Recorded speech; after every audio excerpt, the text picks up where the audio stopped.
Welcome back, investors, to Ticker Time News. I'm Adam, and it has been a week since I've been on YouTube. Can you believe it? It has been that long. I'm sorry I've missed you guys. I hope you are doing well. I'm doing a little bit better. So let's just get right into this because it's been a while and maybe a little rusty. So give me your patience as we work through it. Okay. Anyway, anyone who followed this market this week is right to feel exhausted going into the weekend. It was a huge week of news. There was a ton of economic data drops this week, and that was ultimately matched with some big gains for the week that padded some huge gains for the month. This was the biggest month of gains since November of 2020. Yeah, over a year ago. So it's a pretty big month, and it's a month that has you pausing. Okay, is my investment thesis correct, or do I need to stay fluid and update this investment thesis? Because this month really did throw a wrench into it in some ways. In other ways, FOMO is real, and markets that go up, they can pull a lot of people in and cause the market to go up even more. So the question, are we just seeing FOMO, or is this a real change in the market, a turnaround, an idea that, you know what, the first half of this year was hell. The market just dropped out. Maybe we are finding a bottom here, or it's FOMO and we still have another low to come. It's a big question mark right now, and there's a level in the market that I'm watching for, and if we break that level, then I'll have to update my market thesis. But I'll talk about that level in just a minute. Excuse me.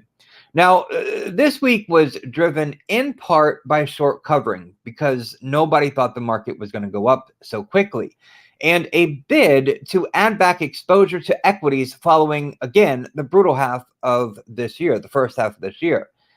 For the last trading session in July, the market opened higher, mostly thanks to better than feared quarterly results. And let's go ahead and pull up that 15-minute chart so we can see that price action for today. There we go. I'll open it up here just a little bit so we can focus on just today. It's what's in the middle of the screen, just that time frame. You see the little blobs here of green and then a big spike of red right here. That marks the beginning and end of the day. So the last 30 minutes of today, there was big selling. All right, people taking their profits, and you can see that the beginning of the day, it started off with a gap up. Now we have to fill all gaps, so we'll probably come back to this gap and fill it. But when is the question? So we gapped up this morning.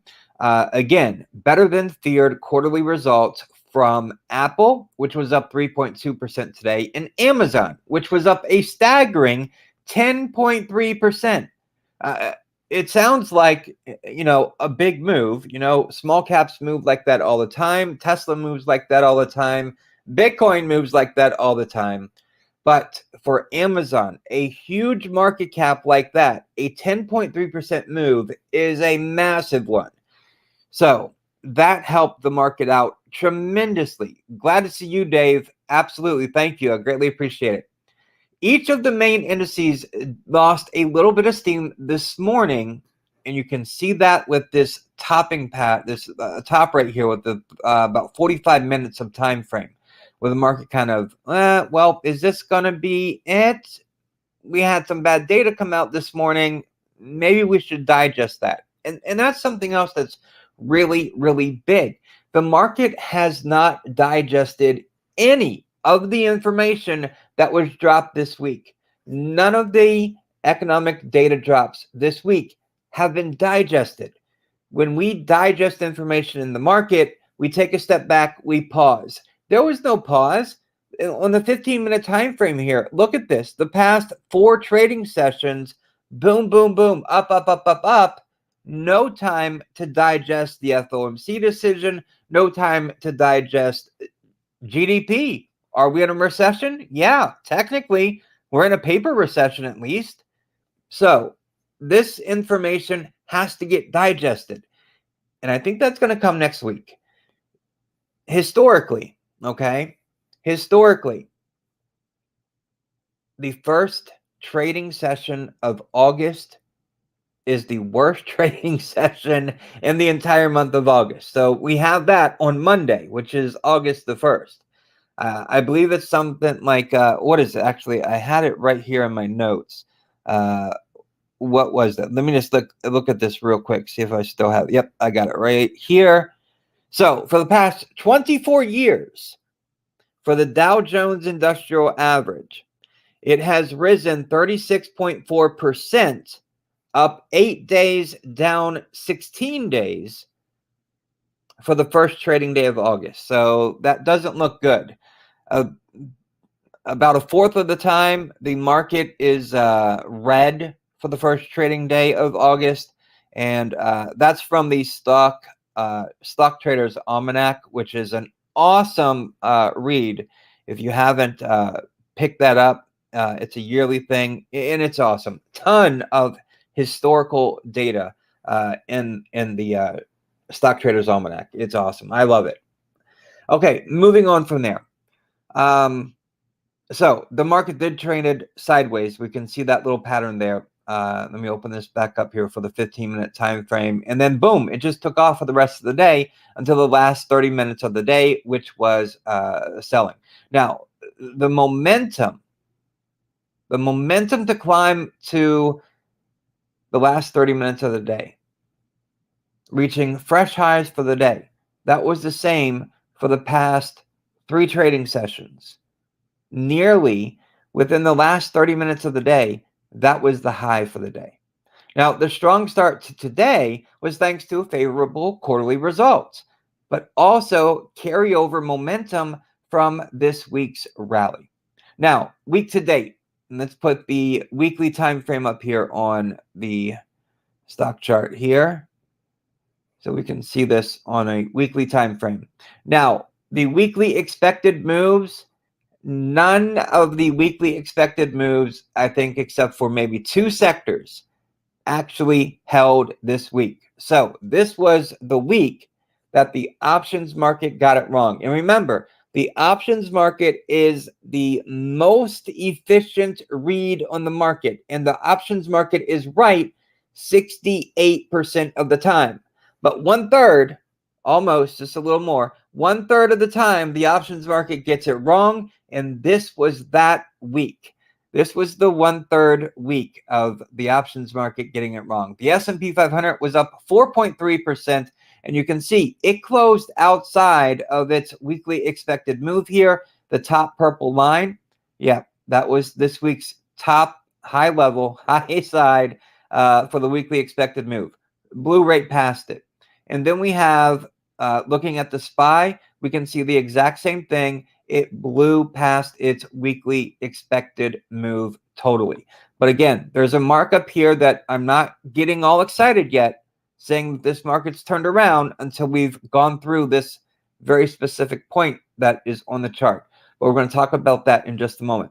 The Dow Jones, let's look at that. Ticker symbol DIA. We do weekly expected moves for that one as well. It was up 3% for the week. And again, it's outside of the upper range for the weekly expected move.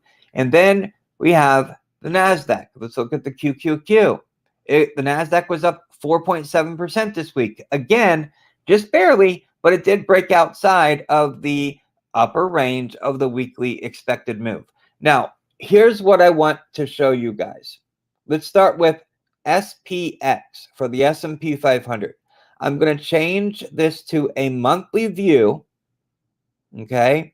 And this is very important.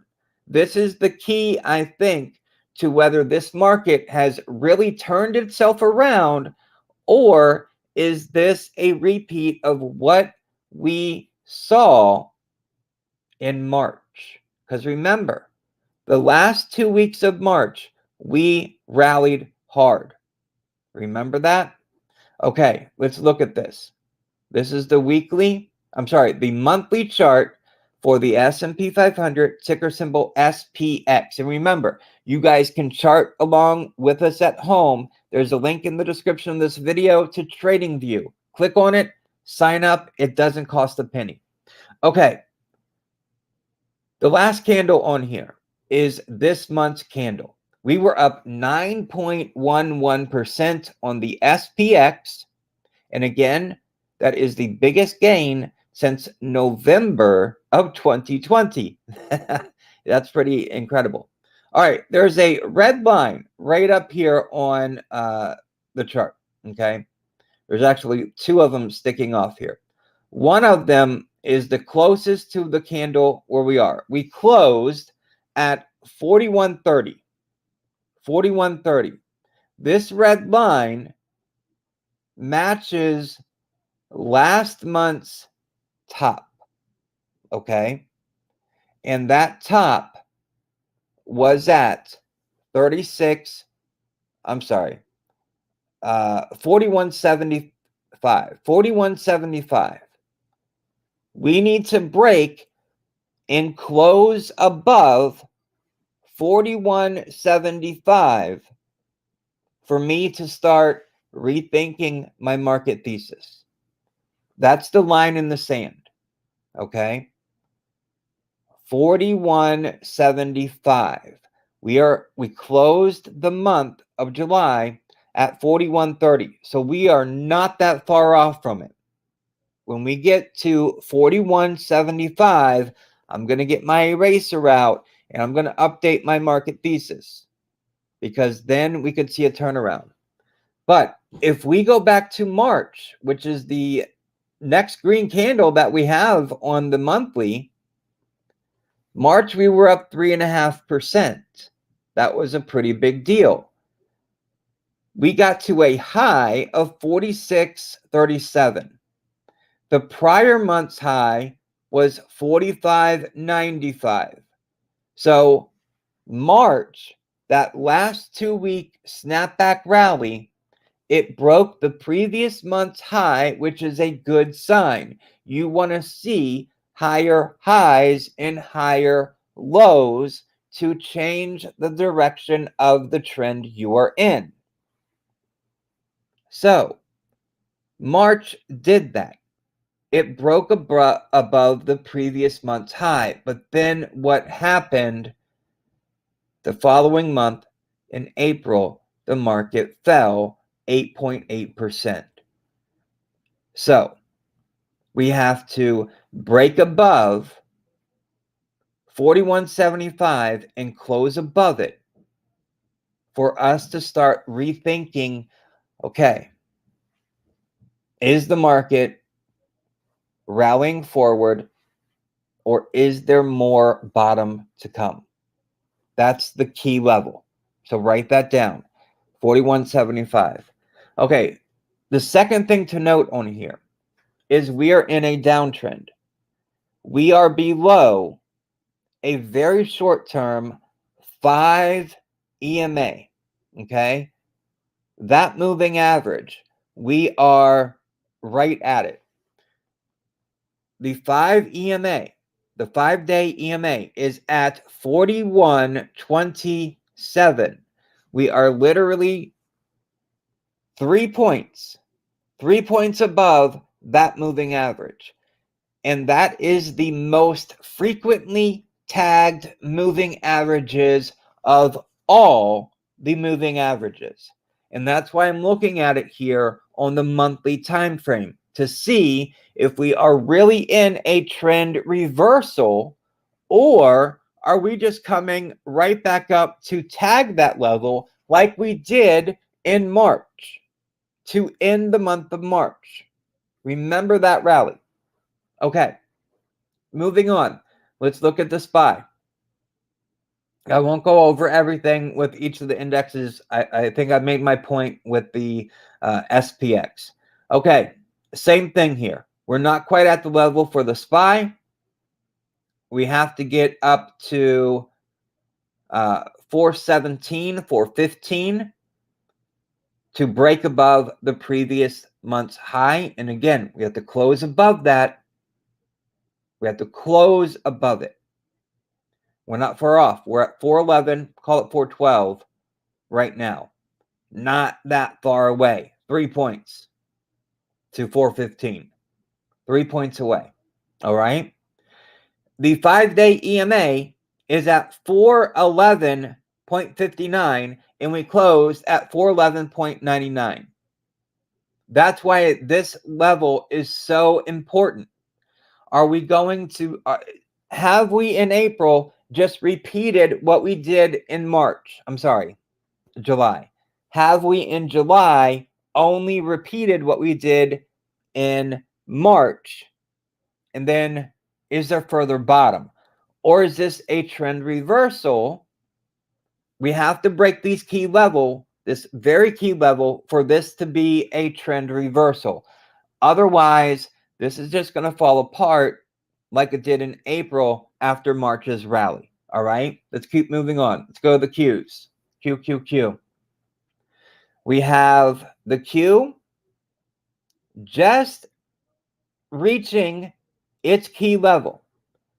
The key level is, we'll call it 315. We closed at 315. So on the Qs, we're at that level. We're at that level. The Qs were up 12.5% in July. The 5-day EMA is at 316.18. So what have we done? In July, we were down. We rallied up to tag the 5-day EMA, which is in a downtrend, by the way. Don't forget that. The 5-day EMA is in a downtrend. We fell in February, January, March. We rallied. We came back and tagged the 5-day EMA. April, we fell. So all we've done so far is come up and tag the most frequently tagged moving average, the 5-day EMA on the monthly. Is August going to be the month where we just fall again? Okay, these are key levels. On the Qs, we're at that key level. We need to close above it and hold above it to continue marching on. All right, let's look at ticker symbol DIA for the Dow Jones. And we're going to see a very similar pattern that we have seen so far on all of these indices. The Dow Jones, or the DIA, it is not quite at its previous month high, which is 332. 332. We closed the month at 328, right? The 5-day EMA is at 328. To get precise, 328.05. We closed at 328.66, so just above it. Again, all we have done is we have come back up and tagged the 5-day EMA, okay? So we're at a very key level on all of these indices. It's very important what happens next, because what happens next will determine if this is a trend reversal or if we'll have further downside. Okay, so keep that in mind. Are we just copying what we did in March, in July, or is it truly a trend reversal? Only time will tell, but we're at the key level. All right, let's keep moving on. I slowed down on this section because I wanted to make sure, I wanted to drive it home. That's where we are. Another thing that I didn't really point out are the RSI, MACD, and volume levels for all of these indices. But I can tell you by looking here, volume has been declining, okay? Volume has been declining, which you want to see volume increasing. On the short-term time frame, volume is increasing. But on a monthly time frame, I mean, volume has just gone like that, okay? So Keep that in mind too. On the short term, the daily, we're seeing increased volume. On the monthly, it's still declining. All right, let's move on from here. I'm going to put it back on. Oh, let me just point out two other things too. Let's go to Bitcoin and Ethereum because they've been rock stars. But even though they have been rock stars, look at this. This is Bitcoin on the monthly time frame, okay? For the month, it's up 18, call it 19%. There it is. It just hit 19%. Up 19% for the month. It's at 23,787. The 5-day EMA is still all the way up at 29,740. So even though Bitcoin had a 19% month, it is still in a big time bullish context and an overall trend. Okay. Short term, it's in a bit of a bullish bias. But big picture here, this is what we're doing. It's end of the month, so we're looking at this as a big picture. It's in a bullish context. Short term.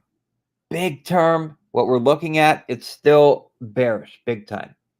Okay, Ethereum, real quick. Let's just look at where it is in the 5-day EMA. It was up 60% this month. Ethereum up 60% in July. Nothing came close to that with the major indices or Bitcoin. 60%. But it's at 1715 right now. The 5-day EMA is at 2006. So it is still a long ways away. So short term, you can't say anything other than bullish bias for 60%, but big picture, it is still in a downtrend, okay? This month still made a lower high. As far as a lower low, not exactly, all right? So we'll keep that in mind. As a matter of fact, let me see, because it is super close. Last month's low was 879. Yeah. This month's low, or July, was 1005. So it did make a higher low, but it made a lower high. Interesting. That's divergence there, right? Okay, let's keep moving on. Now, trading up with Apple and Amazon, Megacaps have been an all-star all week and very important upside drivers nearly every day this week. The Vanguard Megacap Growth ETF, ticker symbol MGK. I'll put that up here on the screen, MGK. This is what I use again to track Megacap growth because they play an oversized role in determining where the market is going. And you can see there is, in the short-term time frame, there is a bit of a trend reversal. We're making higher highs, okay? Higher high, higher high, higher high. We start down here, we're making higher lows, higher lows, higher lows. That's what you want to see in your trend, higher highs and higher lows. But overall, it is still in a downtrend, okay? It's just still going up. It hasn't reached the top of its trading channel yet, but it is getting close. And July was an awesome month. And I'm giving July all that credit for being awesome. Excuse me for bumping the camera there.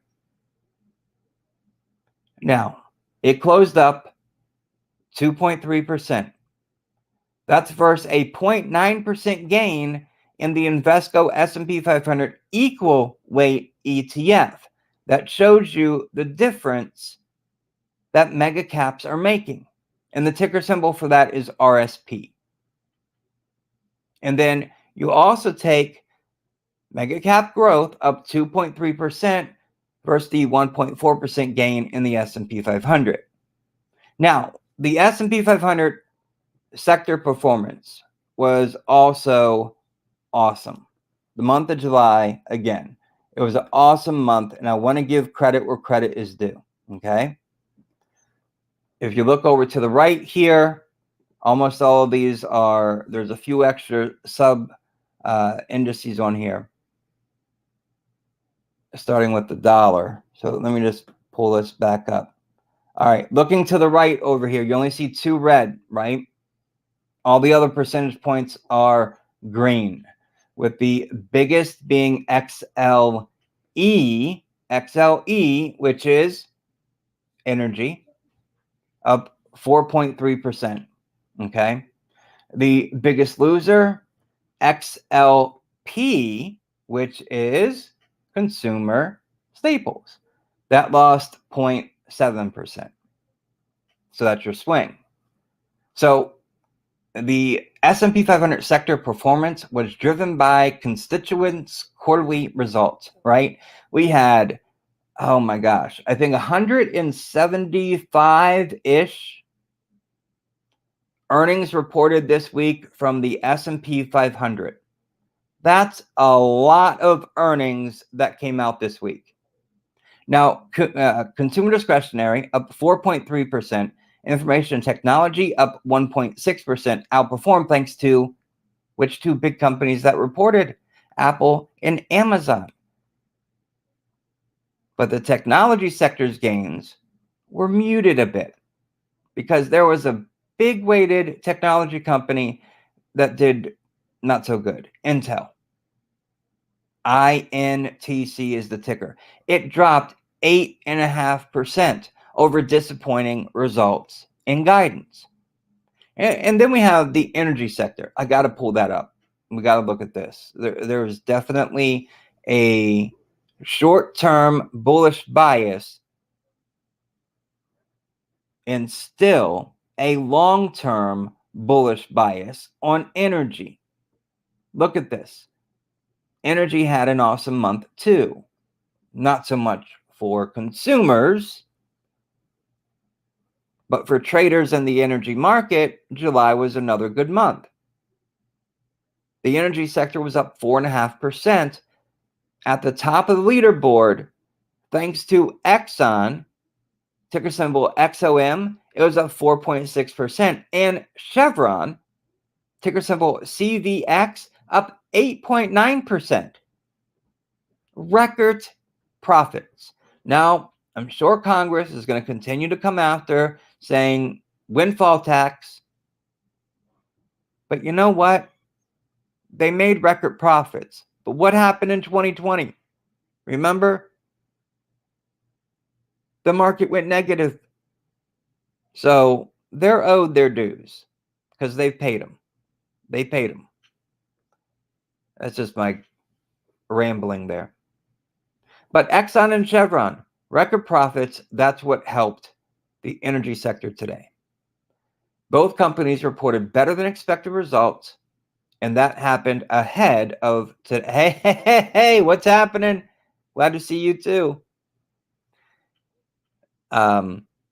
You can tell my voice is starting to get a little different here because I've been talking so much, but I'm almost done with what I wanted to talk about today anyways, and then we can get to, yeah, I feel mostly almost 100%, not quite, but almost enough that I needed to get in front of this camera. How about that?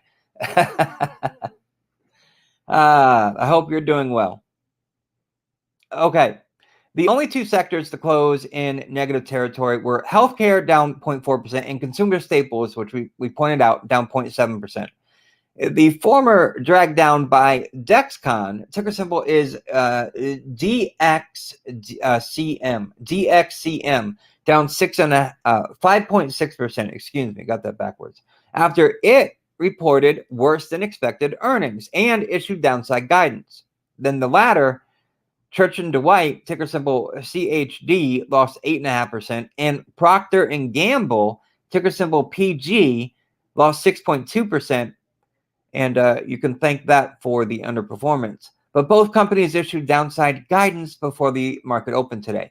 Now, separately, there was a batch of discouraging economic data today, and that included the highest PCE price index reading, up 6.8% year over year since 1982. I was just a toddler in 1982. And the second lowest consumer sentiment number on record at 51.5, and the lowest Chicago PMI reading at 52.1 since August of 2020. Also, energy complex futures made upside moves today. And again, with the energy sector here on the screen. WTI crude oil, let's look at that. USOIL is a quick way to get to it on TradingView. Just click enter, and then you'll have it. Here's energy. Oh my, I'm sorry. My gosh, I have not cleaned up this chart.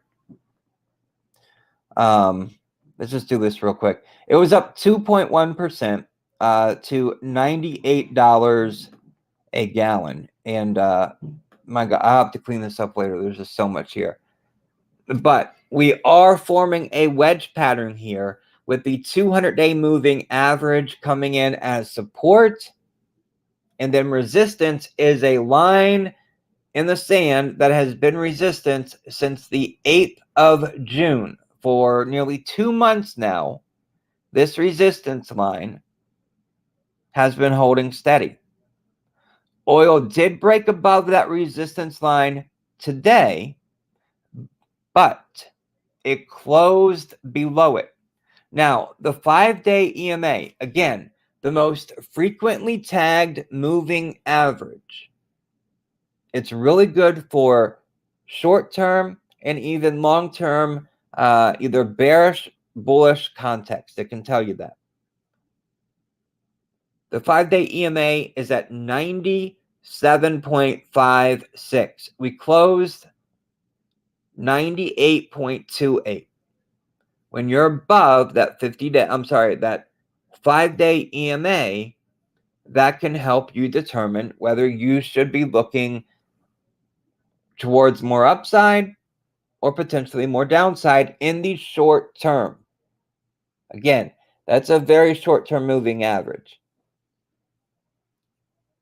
Even though it's above it, we closed above it, we're still below the 50-day moving average. Bullish above, bearish below when it comes to that. And then if we look at natural gas, that rose 2.8% to $8.32 per British thermal unit. Now, the Treasury market, it closed mixed, with the 2-year yield rising 2 basis points to 2.9%. US 02Y. And you can see this. The yield curve is still inverted, and the one that the Fed watches, the 3-month and the 10-year, not inverted yet, but it is surely heading down a cliff, getting closer and closer. And you can see the 2-year dropped a little bit more here in the after hours. And then if we look at the 10-year fell 4 basis points today. US 10Y, enter on TradingView, fell 4 basis points to 2.64%. It's up a fraction here in the after hours. We, on the 10-year, broke support this week. Let me put this trend line here. Why is this important? Because if the 10-year is dropping, do banks like that? Does the financial sector rally when the 10-year is going down? No. Banks do poorly when the 10-year is low. I mean, they can still turn a profit, but it's not as big of a profit. So if banks don't like the 10-year going down, then the financial sector won't like the 10-year going down. And if we pull this up, I'm going to put the financial sector up here real quick. And you can see overall bullish in the short term, but it's still, even though it broke out of its trading channel here, I want to show this to you. Even though it broke out of its trading channel, we are still making lower highs, right? Even this big high here, it's a lower high. That is a bearish trend. So what level do we have to get to break it? Well, if the 10-year doesn't go up, we're probably not going to break it, but it's all the way up here at 35.50, okay? And it's at 33.7 right now. All right, just wanted to point that out there for the financials. Let's keep going. Looking ahead to Monday, I told you to take care of your health. Have I taken vaccines? Actually, no. Actually, no. I have not. I have not. But this was a rough cold. I haven't had a cold, my goodness, since 2019.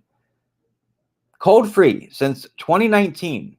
And I can't even remember when in 2019, but I can remember all of 2020, all of 2021, and 2022 up to this week or last weekend have not had a cold, had a flu, nothing. Nothing at all. And then all of a sudden, my son came down with it, with a scratchy throat, cough, and it went around the house like wildfire. And as a family, we haven't experienced that since 2019, because typically, when one gets sick in the house, the whole house will catch it. It just takes time. When I caught it, I had the worst. I usually do. Whenever I catch cold, I always have it the worst. It's probably because of not being in the best of shape.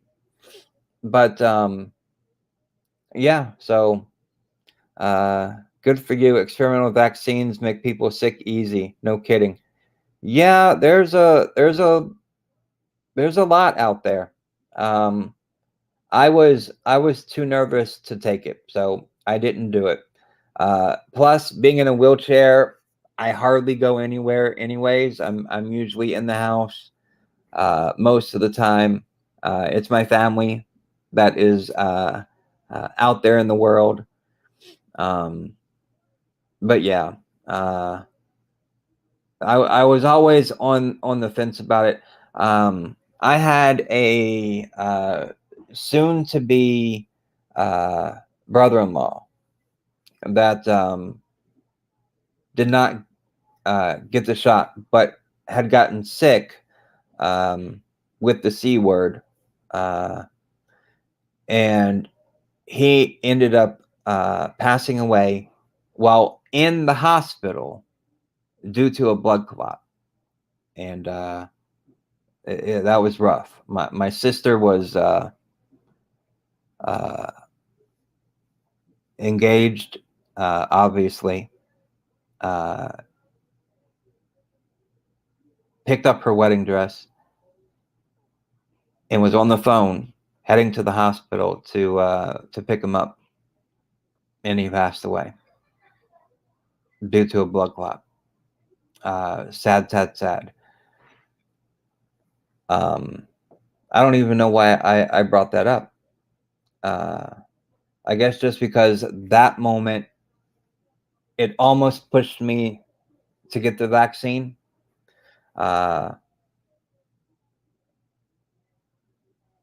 but I chose not to. I don't know. I don't even know what we're supposed to be here talking about the market. Why am I I don't know. Okay, let's get back on track. Market is just covering its ears. Yeah, that's a great analogy right there. The market, right? Yeah, covering its ears, you know, in the fetal position, just like, no, don't tell me anything. We just need to go up. I don't want to hear it. Oh boy, yeah. And maybe you've been noticing this, but like I said at the very beginning, nearly everything closed above its weekly expected move. And again, the efficiency of the market, the options market is the most efficient part of the market. That's why it's right 68% of the time. This week was that 1/3 time that the options market gets it wrong. Let me just go down the sectors here right quick, and then we'll talk about what's coming up next week. Right here, we have consumer staples. It yesterday went outside of the weekly expected move, but today came back inside, closed right at its weekly expected move. And there's only a couple of sectors that actually did that.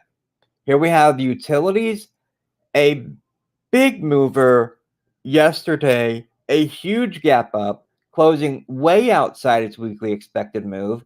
Then we have technology closing outside its expected move. And next on our list, retail closing outside its expected move again. Again, yesterday, a big move, a big gap up, right outside that weekly expected move. And then we have healthcare, which we can see here. Let the lines load, closed within. Again, I think that is the second and only two that closed within its weekly expected move. And then we have financials, which we already looked at. We just had up on the chart, closed outside of its weekly expected move. So it's going to be interesting to see how the options market prices next week's moves based off of what happened this week. Here we have consumer discretionary, again, blew away its weekly expected move to the upside. All these are to the upside. And here we have industrials completely igniting itself above that weekly expected move. Again, all of these are on the upside, the top end of the range. Here we have the material sector, again, big time outside of the weekly expected move. Energy, with those lines load, again, it's outside that weekly expected move. And then finally, the communication services sector, this one, inside the weekly expected move. Now, my apologies. There were three that closed within the weekly expected move. All the other ones, big time out of it. And let's pull up the dollar, because that's important too. When the dollar goes down, market goes up. The dollar has been in a downtrend since July 15th. Boom, straight down there. Let's look at semiconductors. That bill passed. It's heading to the president's desk. That's excellent for the semiconductor industry. $52 billion going towards them.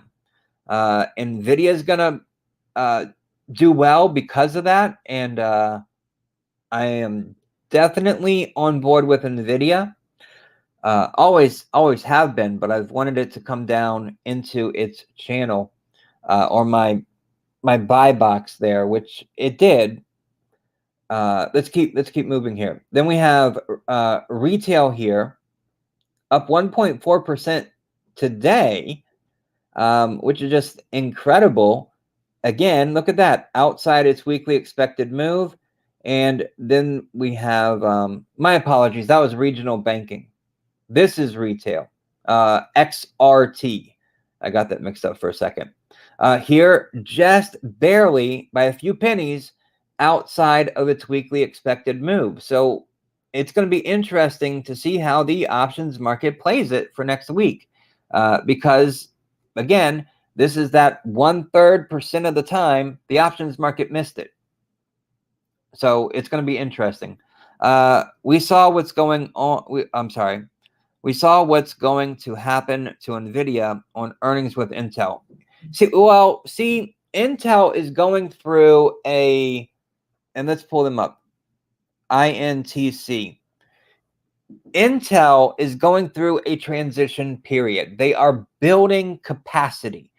They have a plant, I believe it's Ohio, is it? Where they're going to build a plant. They paused construction on it because they were waiting for this $52 billion for this money to come through. But Intel, they're transitioning.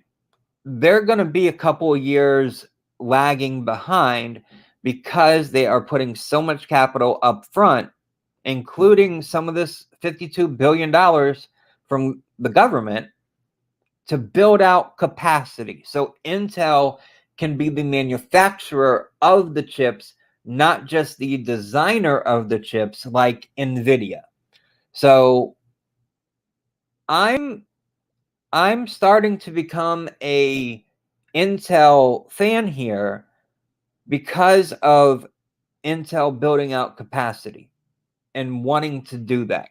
Not just wanting to stick to design, but because a lot of chip companies, they design the chips, but they don't manufacture them. They outsource that manufacturing. Qualcomm also got beat up on earnings.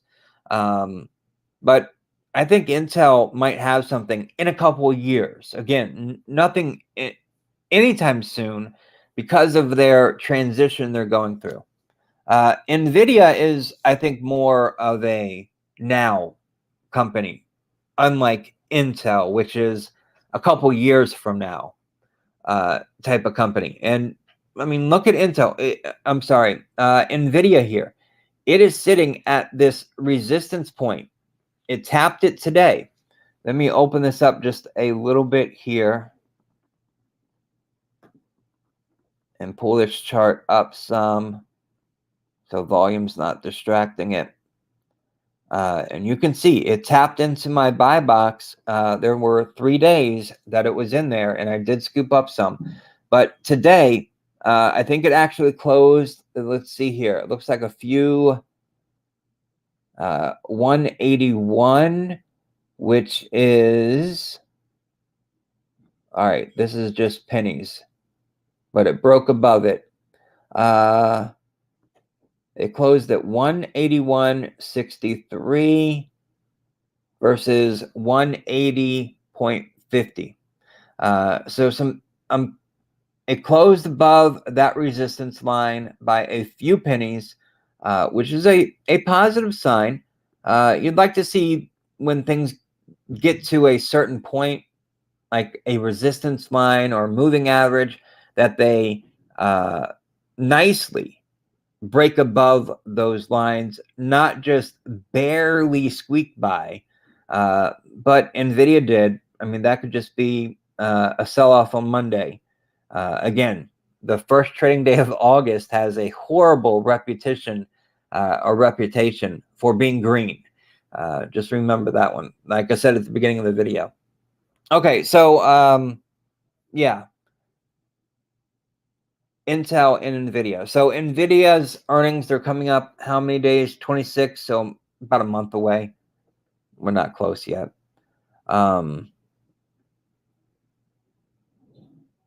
Volume today really pulled off. Below average there for NVIDIA. So I'm just checking that out. Okay, 5-day EMA is at 177, but again, it closed at 181. So it's above that. It's in a short-term bullish context, which is good.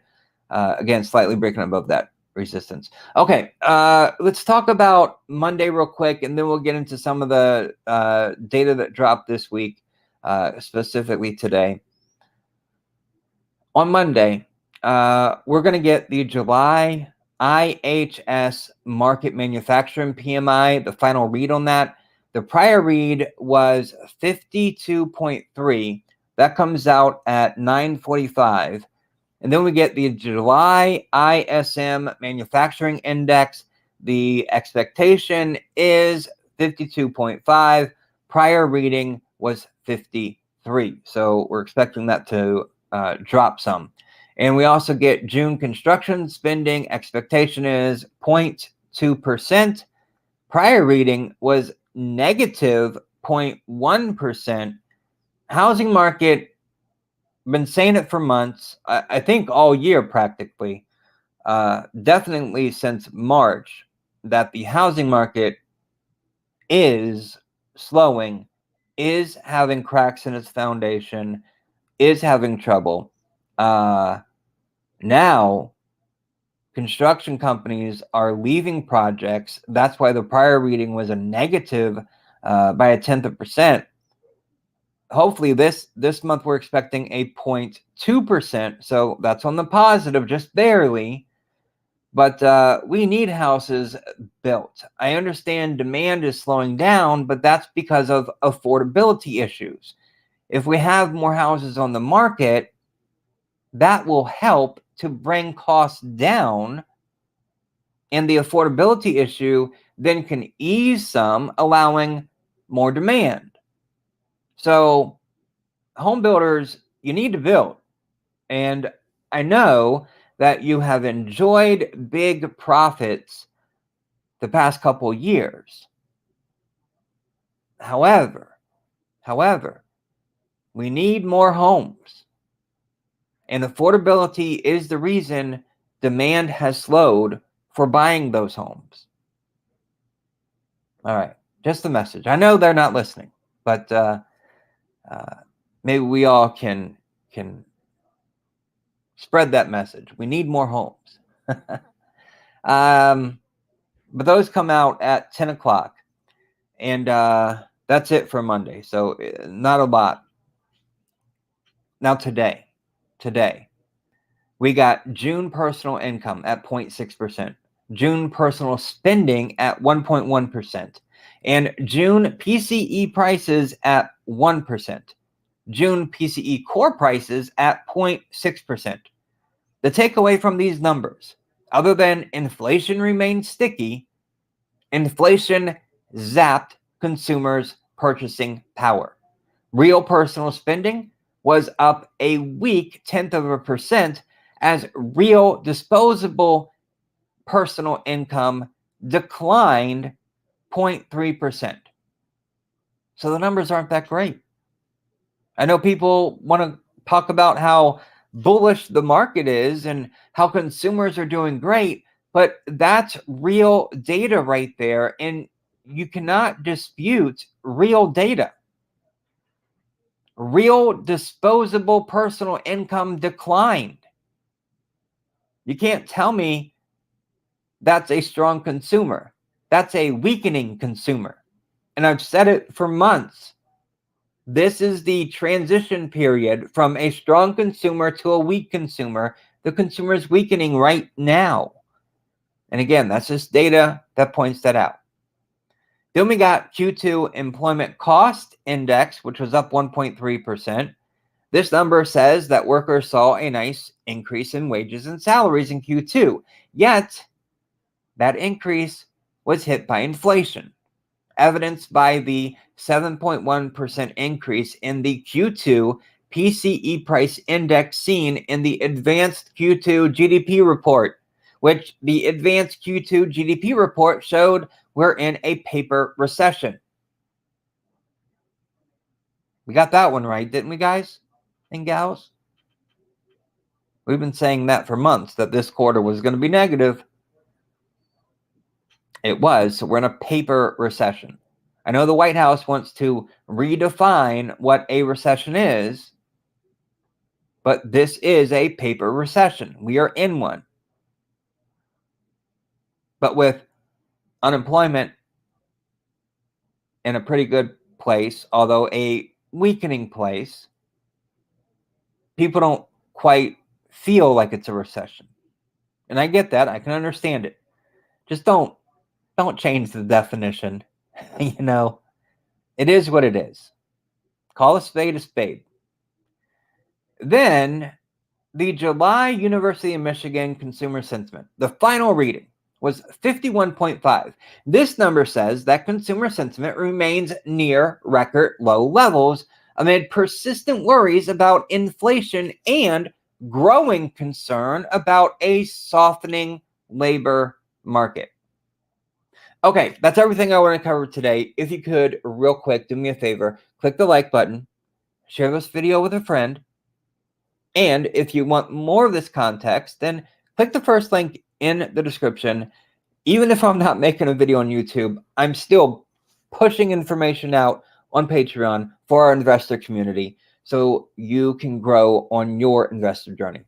Okay, let's get into this. Any questions? Now let's have them out. I know I've missed a week of questions, so let me do them.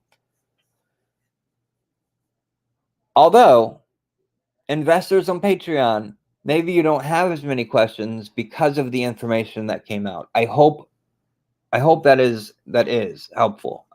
It's helpful to me, and that's why I share it.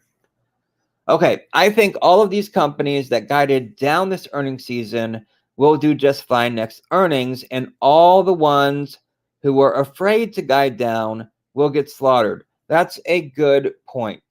That's a really good point. They wanted to show that they were the tough ones, that they were the strong companies, right? With their guidance being perfect. Well, when the truth slaps them in the face next quarter, or remember what Target did at the beginning of the quarter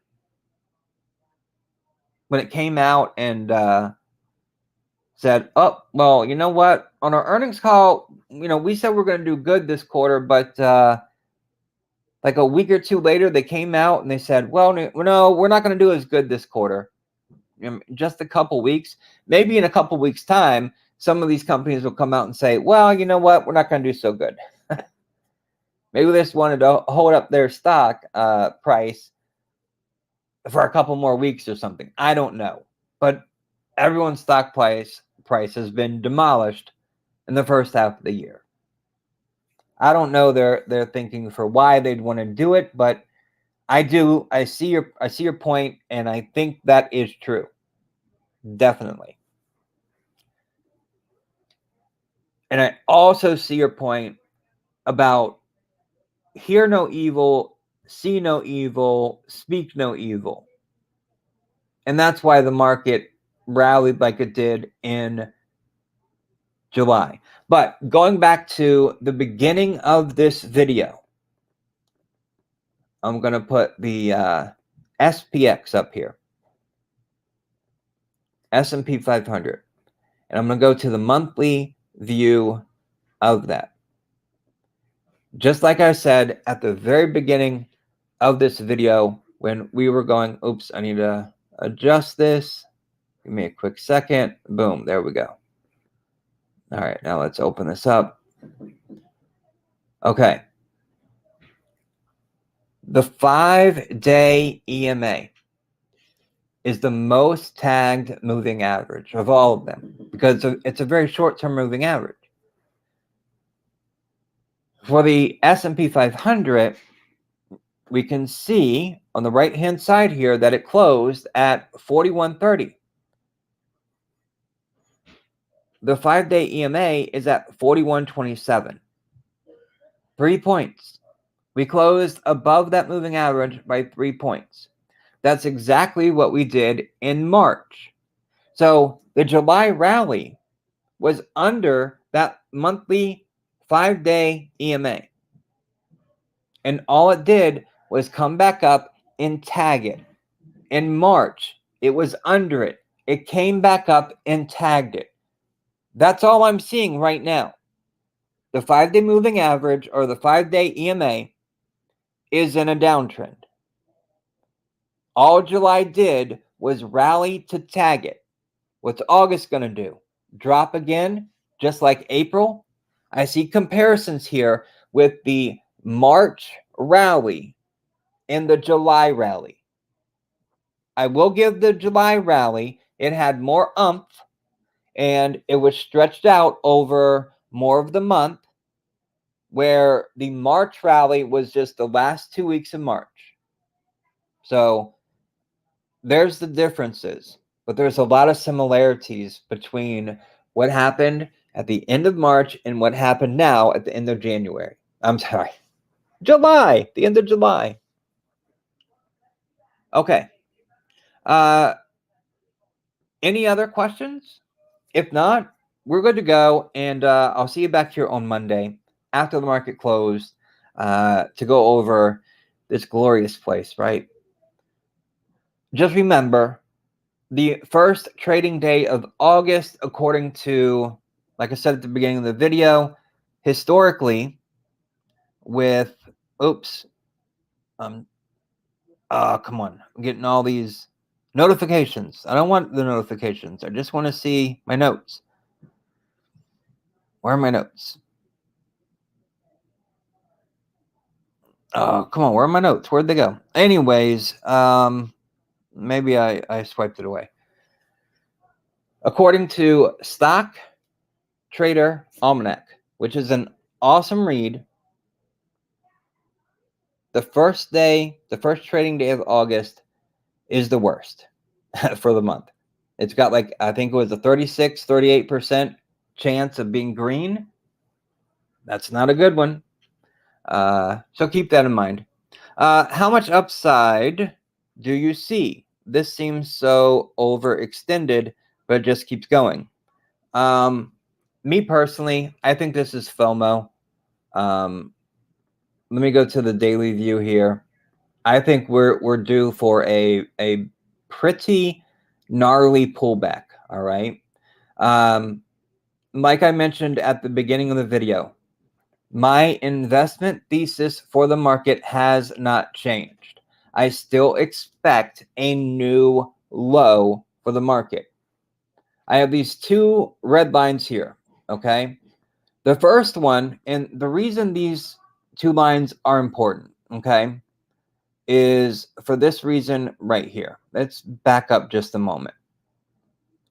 If we look back here, we had this resistance line right here where the market, had like this double top and it was rejected.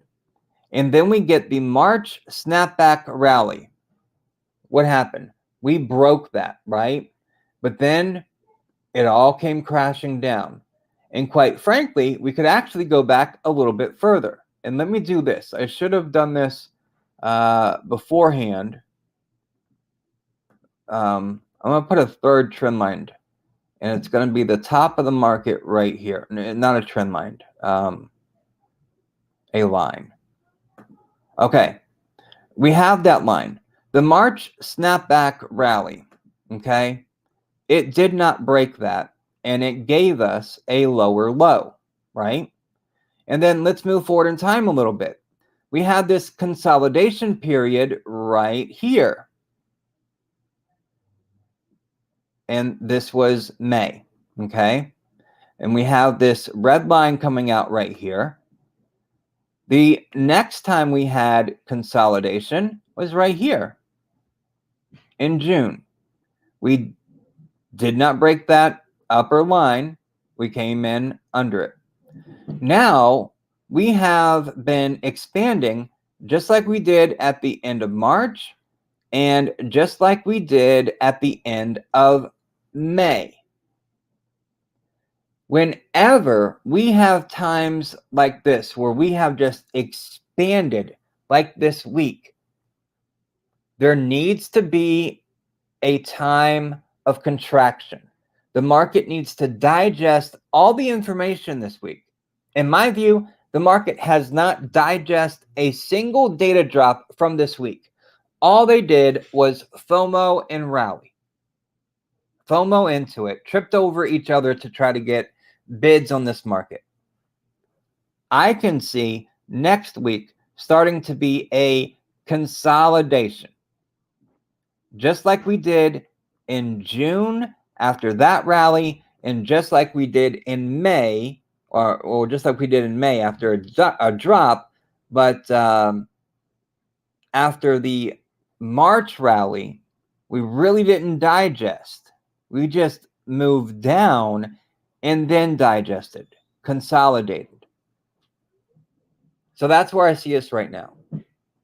We're overextended everywhere. Everywhere you look, we're overextended. We need to cool off. We need to pull back, move sideways. The very least, that's what needs to be done. And then after the data from this week has been digested and truly understood,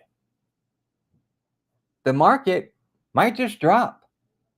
I mean, if we're just looking at how the market has reacted this year, anytime we have gotten rallies, we get rejected, right? March rally, we get rejected and we draw down. We consolidate here and then we fall again. We consolidate here, we had a rally, we consolidated, and we had the huge drop. Now we've kind of been rallying. There was maybe a little consolidation right here, but not a whole lot. And then this week, green day after green day, when we had so much data come out. We need a period to digest it, to talk about it, to think about it, to look at it, to understand it. So I see contraction next week. I don't see this rally continuing next week. We've got to take a breath and slow down. So FOMO can lead to FOMO. I don't think this is euphoria because the market has just been beaten up so badly that how can this be a euphoric market right now? Maybe a short-term little boost of it, but no, the market it's down too much for the year for that. But I do think that this FOMO this week, Thursday and Friday especially, has got to be digested.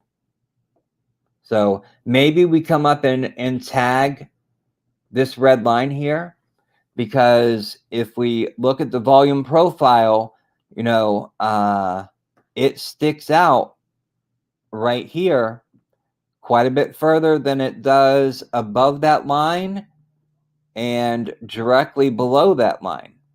So that means there's some volume here where investors are trapped. And there's going to be some selling pressure at these levels. That would be my read on this. So I don't, like I've been saying the past couple days in my notes to investors on Patreon, risk is growing, reward is shrinking. Just keep that in mind. When we posted this experimental daily expected move, and on it, you could see with the percentages that could be gained versus the percentage that could be lost, the risk reward, you can see the risk growing while the reward is shrinking, especially in the semiconductor sector. The semiconductor sector was a big one, ticker symbol SMH, where the risk was growing substantially while reward was shrinking. And that's still true. Look at how far it is outside of that weekly expected move.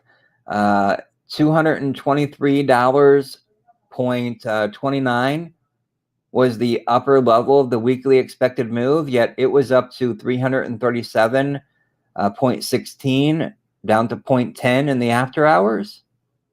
So yeah, there was a spread there. Risk is growing, reward is shrinking. Keep that in mind as we move into next week, especially on Monday. Monday could be a pretty big pullback. Okay, and one thing to point out too, if you look at the 15-minute time frame, there was a lot of selling in the last 30 minutes of today. That could lead in to Monday. But again, it's possible to get a gap up, maybe tag that resistance line, and then pull back. That's a possibility.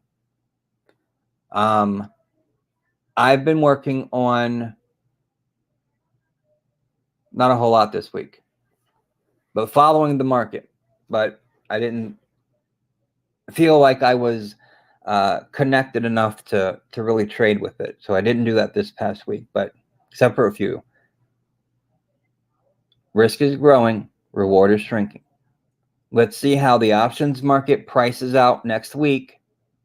That may give us a better idea of how this is shaping up. Sunday, investors, you'll get that information. Investors on Patreon, you will get the weekly expected moves for next week. Let's see what the options market does. That'll be a good guide for what we think next week could look like. But I definitely think Monday we're going to cool off. We have to digest to this week's information. I don't keep up with the EU, but do you see their problems trickling down? Yes. The EU is typically a precursor to what we see. A lot of times things happen in the EU, and then a couple months later, they happen to us. All right. We saw that during COVID, especially. I mean, it was wide-eyed. What happened in Europe came to us a few months later. The one caveat that I would add to that is the fact of Ukraine. That's putting a little more pressure on Europe than it is us in a direct manner, right? We're not getting the influx of refugees. We're not seeing energy stopped for the most part, right? So that would be the one little caveat that I would add to that this time around. The Ukraine situation gives Europe a little more direct harm than it does us. So we won't see that direct harm. But everything else that's happening, yeah, it's a precursor. It's the future for our story, especially when it comes to how this world has become so open and connected. Okay. Anything else, or are we good for this week? I want to tell you, thank you very much for your patience for this week. I know it wasn't the best situation, especially with all this data that came out and how quick this market moved. So thank you. I greatly appreciate it. I truly do. Okay, well, if there's no other questions, we'll go ahead and wrap it up here. Thank you so very much for joining me today. Thank you for your patience. I'll be back here Monday after the market closes. Yes, good. I'm glad to be back. I love doing this. You are very welcome. Greatly appreciate your comments and support as well. So have a wonderful weekend. You'll be hearing from me, investors on Patreon, through the weekend, especially with the expected moves for the coming week on Sunday. That'll be a big one. So yeah, thank you, and I'll be resting for the rest of this evening. Okay, have a good one. I'll see you next week. And again, Patreon members, I'll see you over the weekend. And if you want to join us over there, you can just click the first link in the description. Have a wonderful evening and good night.